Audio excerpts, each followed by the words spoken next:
Assalamualaikum warahmatullahi wabarakatuh. Halo sahabat pendidikan, berjumpa lagi dengan saya Giati Anissa. Seperti biasa, kita akan membahas berbagai hal tentang pendidikan. Apa yang akan kita bahas pada hari ini? Ya, kita akan membahas mengenai asesmen, hal yang sangat penting dalam proses pembelajaran. Langsung saja kita bahas mengenai asesmen pada abad 21.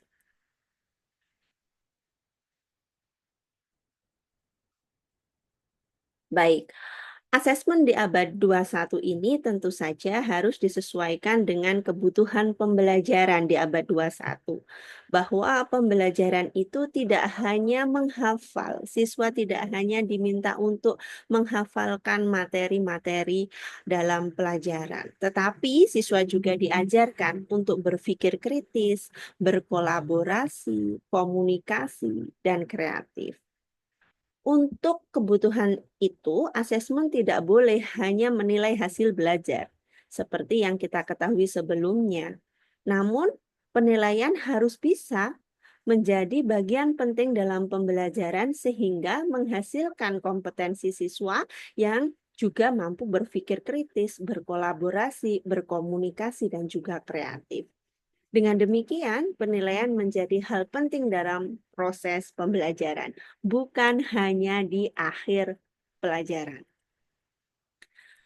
Teman-teman, kita di abad 21 dikenalkan dengan 3 jenis asesmen, yaitu asesmen diagnostik, asesmen formatif, dan asesmen sumatif. Bagaimana sih atau apa sih ketiga jenis asesmen ini? Yuk kita bahas satu demi satu.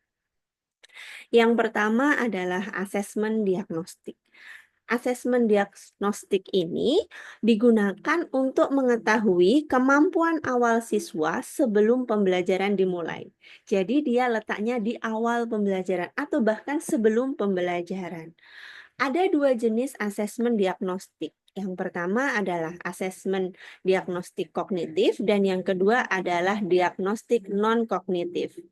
Asesmen diagnostik kognitif ini digunakan untuk mengetahui kemampuan kognitif siswa, ya, kemampuan kognitif siswa mengenai materi pelajaran yang akan diajarkan oleh guru.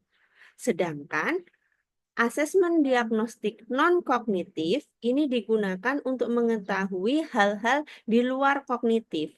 Misalnya, tentang gaya belajar, tentang minat.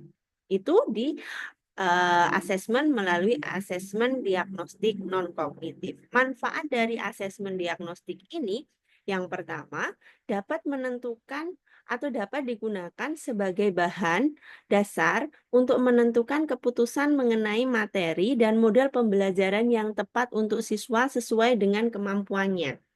Sehingga kita bisa mengajar sesuai dengan kebutuhan siswa atau teaching at the right level.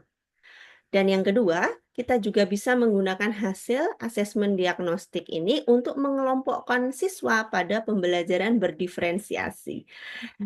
Pembelajaran berdiferensiasi ini sangat populer ya ketika kurikulum merdeka diterapkan. Yang kedua adalah asesmen formatif.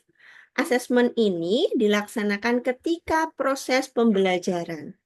Jadi tidak terpisah dengan pembelajaran, melainkan menyatu dengan pembelajaran. Dan asesmen ini digunakan untuk meningkatkan kompetensi siswa. Ya, kalau diagnostik tadi untuk mengetahui kemampuan awal, sedangkan asesmen formatif ini untuk meningkatkan kompetensi siswa. Bagaimana caranya? Caranya adalah dengan memberikan feedback kepada siswa atas pekerjaan mereka. Jadi ketika mereka mengerjakan suatu hal, guru tidak langsung menilainya kemudian menjadikan nilai itu untuk pengambilan keputusan, tapi guru memberikan feedback. Nah, feedback ini yang nanti digunakan siswa untuk memperbaiki pekerjaan mereka sehingga mereka bisa memiliki kompetensi yang lebih baik pada materi yang sedang dipelajari. Manfaat dari asesmen formatif ini yang pertama adalah memberikan kesempatan kepada siswa untuk memperbaiki kesalahannya dan yang kedua adalah memberikan motivasi belajar yang lebih tinggi karena mereka merasa tidak dihakimi secara langsung begitu, tapi mereka dibantu untuk menjadi lebih baik. Yang ketiga adalah asesmen sumatif. Nah, ini asesmen yang paling lama kita kenal, bahwa asesmen atau penilaian hasil belajar. Ya, jadi setelah siswa belajar, kemudian ada tes begitu untuk mengetahui kemampuan siswa. Pada suatu lingkup materi atau periode tertentu, misalnya di akhir lingkup materi atau di akhir semester. Yang perlu diperhatikan bahwa dalam asesmen sumatif ini, guru harus sudah menyiapkan kriteria capaian yang ditetapkan untuk dibandingkan dengan kemampuan siswa. Guru harus sudah punya bagaimana sih siswa ini atau kompetensi seperti apa siswa yang dianggap mampu dan tidak mampu. Kemudian manfaat dari asesmen sumatif ini yang pertama adalah digunakan untuk mengolah laporan hasil belajar, yaitu untuk rapot ya biasanya.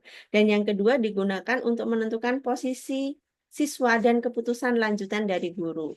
Misalnya, apakah siswa tersebut akan diberikan pengayaan apabila sudah mencapai kompetensi, atau dia akan diberikan pembelajaran remedial apabila dia belum mencapai kompetensi. Nah, sahabat pendidikan, demikian 3 jenis asesmen dalam pembelajaran di abad 21 yang perlu kita ketahui, yaitu asesmen diagnostik, asesmen formatif, dan asesmen sumatif. Ketiganya harus kita pelajari dan kita terapkan secara benar dalam proses pembelajaran agar menghasilkan siswa yang kompeten di abad 21. Terima kasih, saya akhiri. Wassalamualaikum warahmatullahi wabarakatuh.